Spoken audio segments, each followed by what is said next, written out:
I am Ken Sen Lian, also known as the future pastor of TAS, and I'm grade 9. Today, I am going to talk about the sovereignty of God's law. Firstly, I chooses 5 titles for the sovereignty of God's law. First, we have God's law is the highest and the most powerful law. It is none other than a nation law or a country law. God's law is different. Like if, for example, God's law is hard to follow, but we get the price we get is uh, unimaginable, and the most we can say the most powerful law in the world is God's law, none other than the law. It's not just law, but it's about discipline, spiritual, mental, honesty, and the thing we can use in our human life.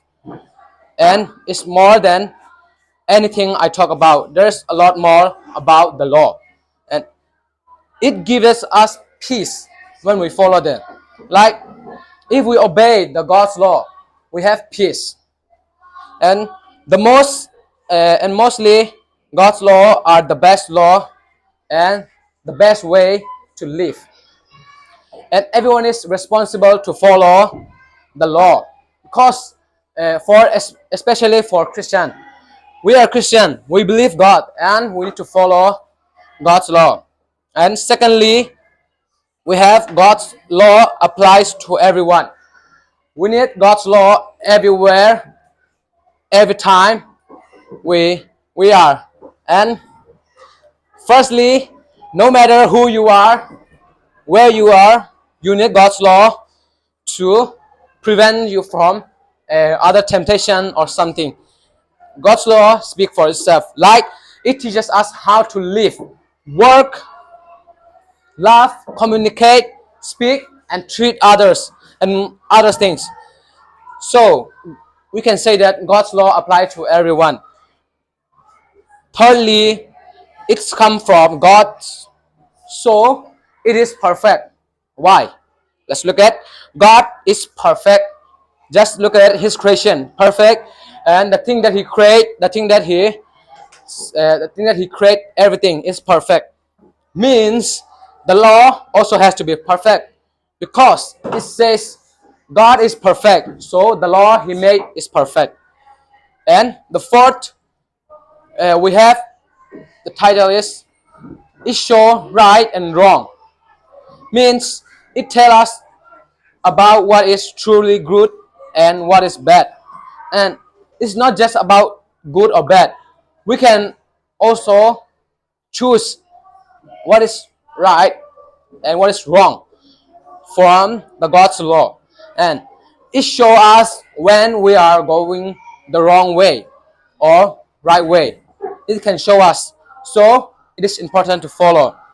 And lastly, it will stand forever. Means everlasting law. Other country law, they change a short period of time. But God's law stand forever. Even to the end of the day. Okay. God ways is the best way to live. God ways the best ways to live. Living by God's law set us free from sin and destruction. So, if we get tempted by a thing that we couldn't, last or something, God law can free us from the sin. And even the world and God's, it said, even the world ends, God's word and the law will stand still. Means even Jesus came back, the law will stand still. And God law is powerful and great glory and peaceful, joyful, and it is everlasting. Like we can see in Ellen G. White's one of his book that even during Judgment Day, people will be judged with the 10 Commandments, and it is God's law. Means even in the 1,000 millennium day, God will judge us by the law, 10 commandments, which is also law. So God's law is important. So this is what I choose for today, and thank you for listening.